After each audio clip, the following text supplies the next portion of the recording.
Hello everybody, welcome to the Best Family Homestead. We are not down at the homestead, we are up at the mountain farm in North Carolina. And I did a little horse trading with my dad. So I acquired this old piece of machinery.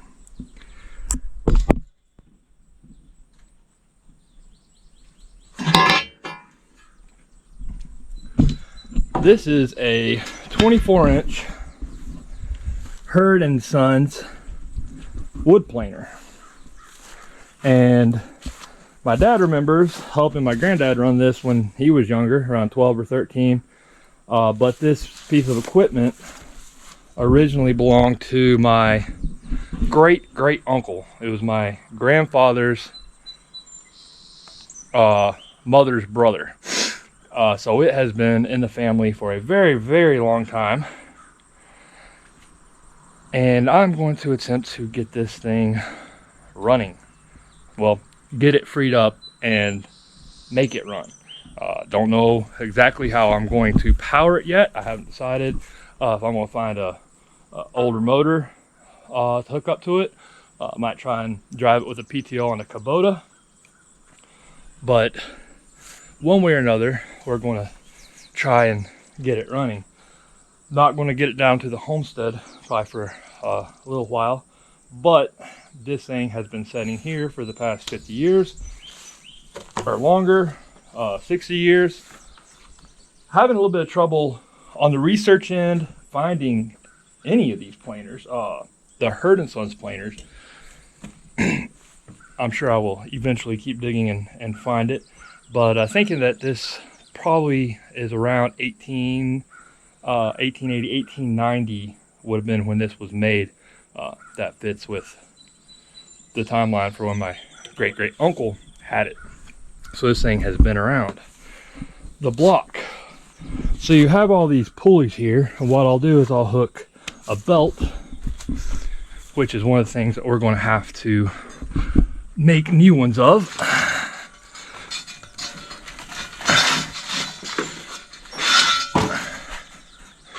So we're going to have to make new belts, and you can see how these hook together. We'll have to measure, cut the right length, lace it together with the staples.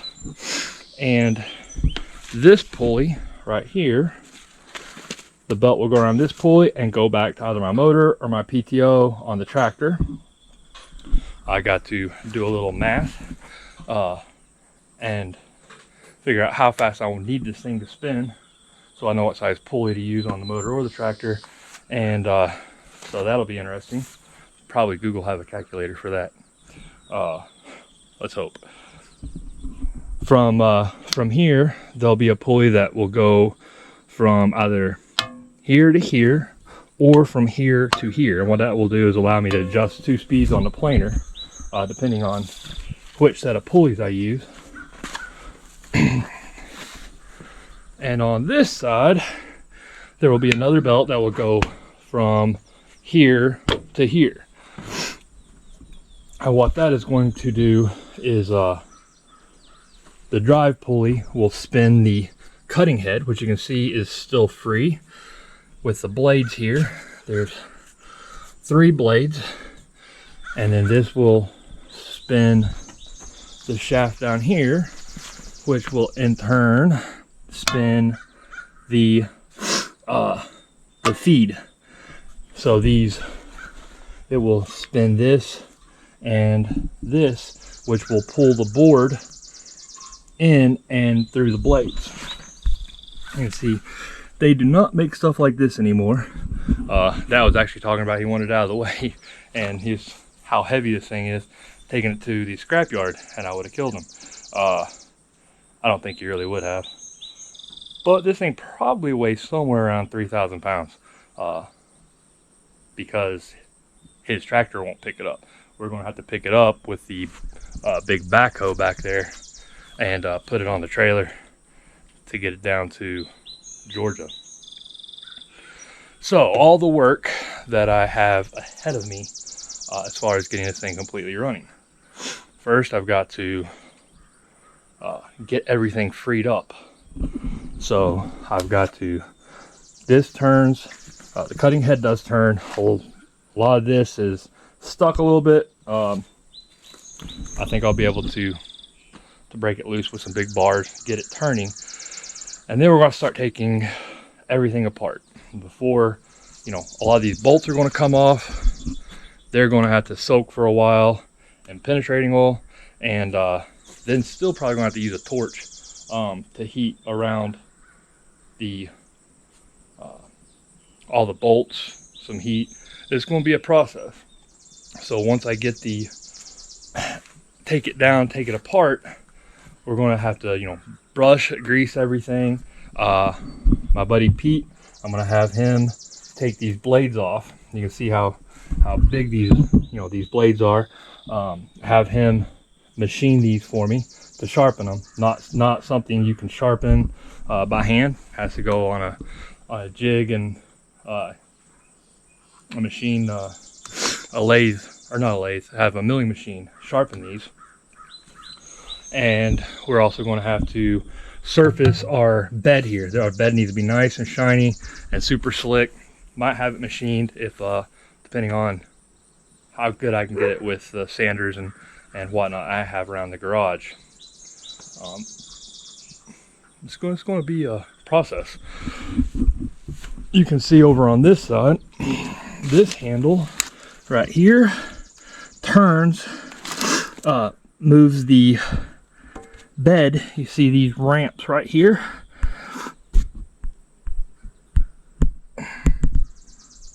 So when you turn this handle, it's going to let this slide down these rails, which is going to lower the feed ramp as it goes down those rails. So it'll go down and lower my my feed table here.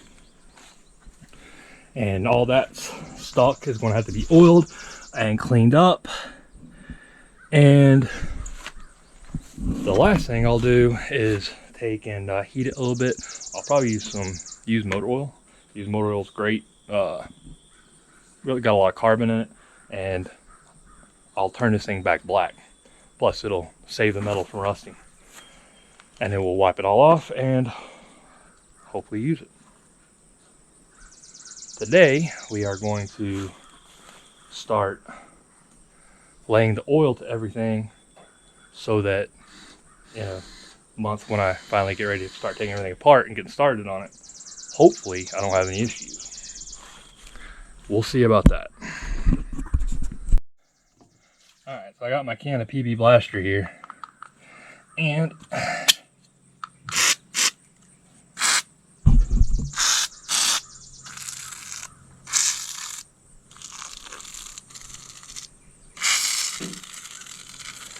all the bolts, anything that looks like it has threads and is going to need to turn, is just going to get a heavy coat of penetrating oil on it. So let's get started and get this thing oiled up.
Hindsight, I probably should have bought like 4 cans of this stuff.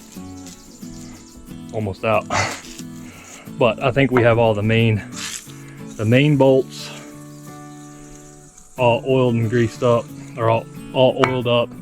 So we'll let the penetrating oil do its job for a little while. Now to get started on the bearings, what we have here is an old oiler. I'm gonna have to go get some tools. All right. Now thankfully, these oilers here are brass. So while they will oxidize a little bit, there's not any rust.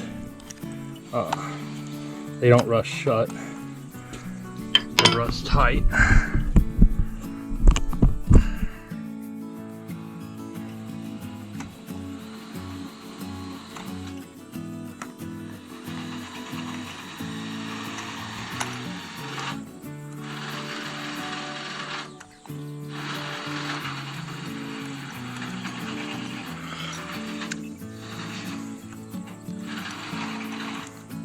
And the reason I'm even taking this off right now is because I need to clean the trash out. And then I'll show you what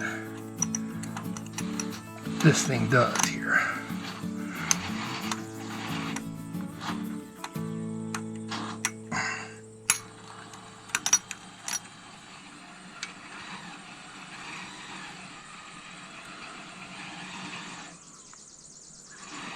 Make sure, I'm not sure we'll be able to save all the gaskets, but we're going to try. If not, we'll make some.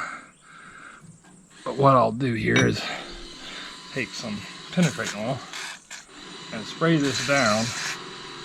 Now I'm just going to let this set because it really doesn't need the gasket on it at this point.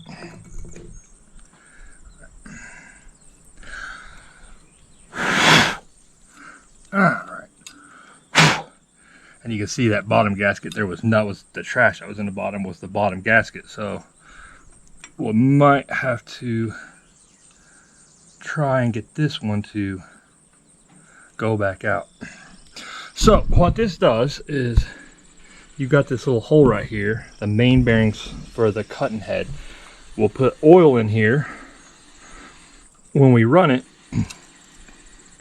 and you've got this little needle valve here, and so by opening and closing this will determine how much oil goes down into those bearings, because this thing will be spinning about 3,500 RPM. So it has to stay lubricated.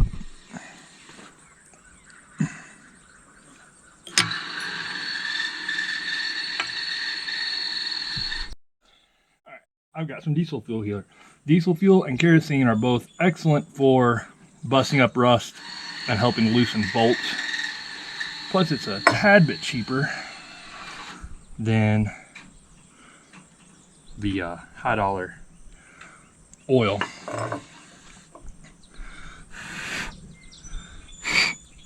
I'm not 100% sure.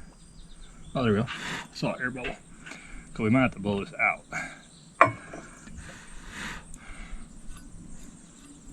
because all that trash might have it stopped up. All right.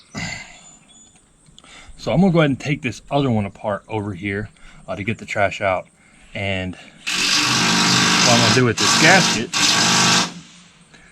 since it's dried up, I'm gonna drop it in the diesel fuel, and that will help more than anything get that gasket limbered up, hopefully to where we can reuse it and not have to cut a new one right now. So, oh yeah, after that many years, this one still spins right off. And see right here is a little fill valve. This one's newer. This one looks like it's been replaced or mismatched, but probably been replaced 20 times, 30 times over the years. All right, our valve.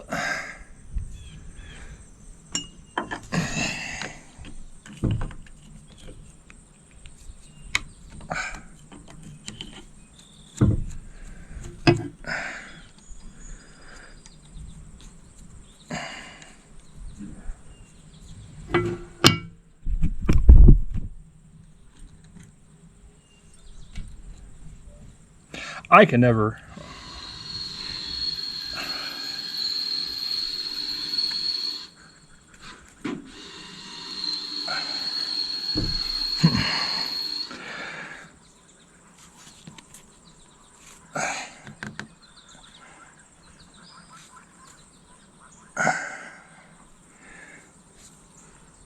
Well, this one's actually spinning out of the...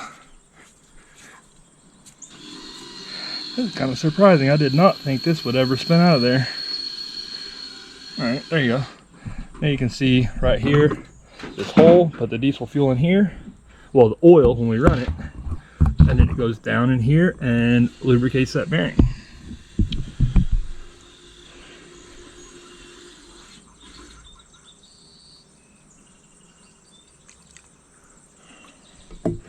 So I'm not really even going to need to take this apart right now, because all we're doing, and you can see this diesel fuel running out right there and leaking because it's really thin.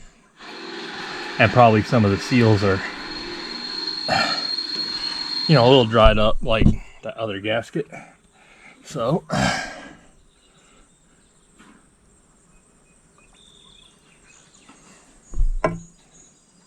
there we go.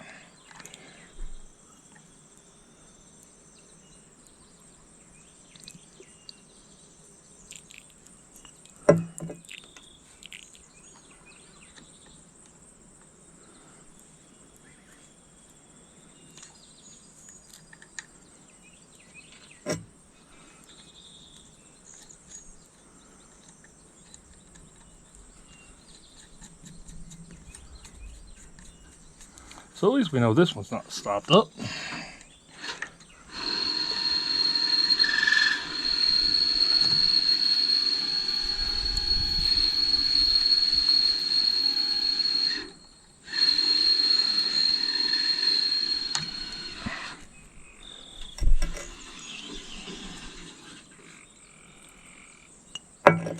And that should work for now. All we're doing right now is getting started.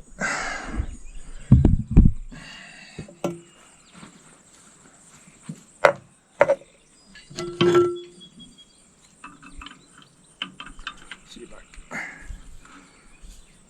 Oh, there we go.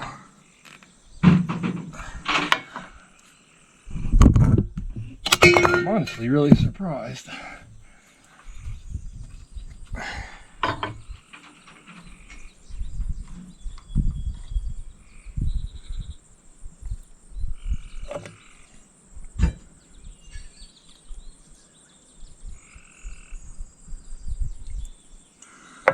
Hey, there we go.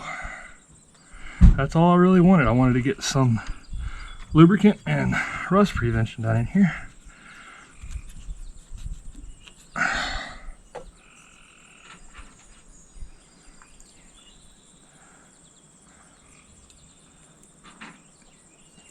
Gasket is still drawn up, but luckily now, since we were able to spin this out, we don't even need it.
All right, so we were able to get diesel fuel down into those bearings, which is what I wanted. Start breaking up the rust. We've used an entire can of PB blaster. Need about 3 more. You can already see over here how it's starting to, where the oils hit it, starting to turn black and get pretty again. Looks like originally it may have been painted green, but we're not gonna worry about repainting it or anything, because I think it'll look really good just heating it up and turning it back black. A little bit of heat, and this old cast iron is going to suck that motor oil into it, and then we'll take and clean it again with soap and water, and then wipe it down with some cleaner oil to keep it from re-rusting. I never remember this not being here. Obviously, my dad, he said it's here since he was an early teenager, so it hasn't moved in a while, about 50 years, and it probably hasn't been used. Well, it's been used, but hasn't been used a whole lot in probably 80. And I just think it's going to be really awesome to get into this thing and get it to working again, and use it to make some really pretty wood and furniture. Something that's been in my family for well over 100 years, probably 130 years. And so 130 years of family heritage making stuff. My great grandpa was a carpenter, so pretty fitting, and I'm really excited to get it running. Yeah, not many people can say they have something working from their great grandfather. I'm stoked. Well, I think that for right now, this is about all we can do. I've just got to let pick up a few more cans of penetrating oil and leave them sitting here so that Dad can every week squirt everything down with penetrating oil, and hopefully with any luck we won't break anything and won't have to fight too much to get this thing apart. We're going to have to fight to get it apart, I promise. Everything feels pretty decent, so I think we'll be able to have it running here in the next couple months, and I'm stoked. All right, everybody, I just thought I would show off my new toy.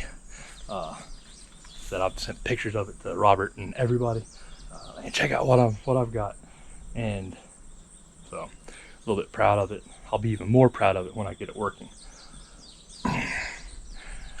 Appreciate y'all watching. Make sure and like, subscribe, and share if you want to see the journey for the Herd & Sons planer restoration. Don't want to miss any of that. And also, if anyone out there, any of my viewers, has information that they can pass along to me on this planer, please, comments.